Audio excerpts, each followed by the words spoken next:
परम दयाल परम प्रेम में श्री ठाकुर जी के श्री चरणों में मेरा कोटि कोटि प्रणाम। संपूर्ण ठाकुर परिवार के श्री चरणों में मैं अपनी समस्त श्रद्धा एवं निष्ठा समर्पित करता हूँ। वर्तमान आचार्य के श्री चरणों में मैं अपनी समस्त श्रद्धा एवं निष्ठा समर्पित करता हूँ। ग्रुप में उपस्थित सभी बंधु भाईगण, भक्तिमती माताएं एवं सभी छोटे भाई बहनों को मैं अपना शत कोटि प्रणाम जनाता हूँ, प्रेम जनाता हूँ, साधुवाद जनाता हूँ। जय गुरुदेव। इस ग्रुप में मैं शायद किसी को वैसे पहली बार मैं मुजफ्फरपुर सत्संग विहार में मैं याजन कर रहा हूँ। और पहला ऐसा मौका है कि मैं बिलासपुर के बाहर किसी सत्संग विहार में याजन कर। श्रद्धे डॉक्टर मानस मिश्रा दादा के माध्यम से आज से 9 साल पहले मेरी दीक्षा हुई थी। और दीक्षा लेने के पहले का जो मेरा जीवन और दीक्षा लेने के बाद का जो मेरा जीवन रहा है, उसमें बहुत बहुत बड़ा परिवर्तन मैं देखता हूँ। वो कैसे है कि अगर मैं अपने जीवन में और पीछे से लेकर के अगर अगर आकलन करना चाहूँ, अगर कैलकुलेशन करना चाहूँ कि ठाकुर जी की दया कैसे जीवन में हुई है, तो वो इस तरह से थे कि 1990 सितंबर 1994, 24 सितंबर 1994, करीब आज से 27 साल पहले, उस समय हावड़ा मुंबई मेल अभी भी चलती है। उस समय भी हावड़ा मुंबई मेल चलती है। और ये घटना है मेरे जन्म से 1 महीने पहले की। मेरे जन्म से 1 महीने पहले की ये घटना है। घटना ये थी कि हावड़ा मुंबई मेल एक्सप्रेस में आग लग गई थी। और आग इस तरह से लगी थी कि ट्रेन में 3 बोगियां जल गई थी, जिसमें से कि एक S5 एक कोच थी। और पहले की ट्रेन में ऐसा होता था कि आप एक कोच से दूसरे कोच में नहीं जा सकते। अब रात को 2 बजे 2:30 बजे के आसपास ट्रेन में आग लगी। और ट्रेन में आग लगने के बाद से वो ट्रेन में जितने लोग थे वो सारे लोग जल करके और और रात में ट्रेन जब सुबह कोलकाता पहुंची तो काफी नुकसान हो चुका था। और बदकिस्मती से मेरे पिताजी भी उसी ट्रेन में।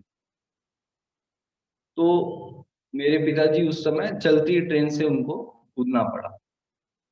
चलती ट्रेन से कूदना पड़ा तो तब से जैसे ट्रेन से कूदे काफी नुकसान हुआ। करीब 100 की स्पीड में, 110 की स्पीड में रात को हावड़ा मुंबई मेल चलती है। तो वो कूदने की वजह से उनके सिर पे चोट लगी। शरीर का ऐसा कोई अंग नहीं था जहाँ तोड़ फोड़ ना हुआ हो। इस तरह से पिताजी की बहुत बुरी हालत हो गई। उसके बाद से जस्ट उसके 1 महीने बाद मेरा जन्म हुआ। माता जी के ऊपर काफी काफी बोझ था, काफी परिवार को लेके कैसे चल, कष्ट था, तकलीफ था। और इसी कष्ट तकलीफ में मैंने अपना करीब 18 साल मैंने अपने परिवार के साथ ऐसे ही चलाया। पिताजी कुछ रिकवर कर गए, लेकिन उनका दिमाग हमेशा के लिए बदल गया। पिताजी का गाइडेंस अच्छे से नहीं मिल पाया बचपन से। अच्छे गाइडेंस के अभाव में संगति बिगड़ गई। अच्छे गाइडेंस के अभाव में संगति बिगड़ गई। वो बहुत कुछ जो पिताजी से मिल सकता था वो नहीं मिल। इसलिए यहाँ पर ठाकुर जी की दया समझ आती है कि ठाकुर जी हमारे ऊपर किस तरह से, हमारे किसी इंसान के जीवन में जब ठाकुर जी प्रवेश करते हैं तो वो इंसान का जीवन कैसे उद्बुद्ध होता है। दीक्षा लेने के बाद से जैसे ठाकुर जी बोलते हैं कि आदमी जैसे ही आइडियल कॉन्सेंट्रिक होना शुरू होता है, उसके जीवन में उत्प्लावन आना शुरू होता है। जैसे दीक्षा लेने के पहले मैं खुद सोचता था कि दुनिया में क्या है, मतलब अच्छा इंसान नहीं मिल पा रहा था, कहीं भी अच्छा इंसान खोजने से नहीं मिल रहा और संगति बिगड़ते जा रही थी। लेकिन दीक्षा लेने के बाद जैसे ठाकुर जी बोले हैं कि तुम सत्संग का आश्रय ग्रहण करो, सदगुरु के शरणापन्न हो, सतनाम मनन करो। मैं निश्चय कहता हूँ तुम्हें अपने उन्नयन के बारे में और सोचना नहीं पड़ेगा। मेरे जीवन में वैसे ही हुआ। दीक्षा लेने के उपरांत जैसे ठाकुर जी के बातों में जो आकर्षण है, ठाकुर जी के जो ऋत्विक गण हैं, उनमें जो आकर्षण है, उससे हम अनुमान लगा सकते हैं कि पुरुषोत्तम है। उससे हम अनुमान लगा सकते हैं कि ये इस जगह में कुछ तो सत्य ज़रूर छिपा हुआ है। और वो चीज़ को, सत्य को निकालने के लिए विश्वास की आवश्यकता है। और विश्वास तभी है जब हम ठाकुर जी की बातों को शब्दशः करने की कोशिश करते हैं। लेकिन थोड़ा लेकिन हम मनुष्य हैं, हमारी लिमिटेशन होती है। लेकिन उस लिमिटेशन से पार पार जा करके जब आदमी विश्वास करके, और ठाकुर जी जिस तरह से बोले हैं, जो-जो करने बोले हैं, वही प्रबल विश्वासी है। ठाकुर जी बोले हैं, "तुम विश्वासी का संग करो, तुम में भी विश्वास आएगा।" तो हमारे में प्रबल विश्वासी कौन है? आचार्य देव। आचार्य देव के अंदर के विश्वास को देख कर के हमारा विश्वास जागा। तो ठाकुर जी हमको प्रेरित किए हैं कि जितना हो सके सत्संगियों के बीच में रहा जाए, आचार्य का संग किया जाए, ठाकुर जी का यजन याजन किया जाए। ये सारा चीज एक ऐसा फिलॉसफी है जो इंसान को हमेशा पॉजिटिव दिशा में पुश करता है, पॉजिटिव रहने के लिए प्रेरित करता है।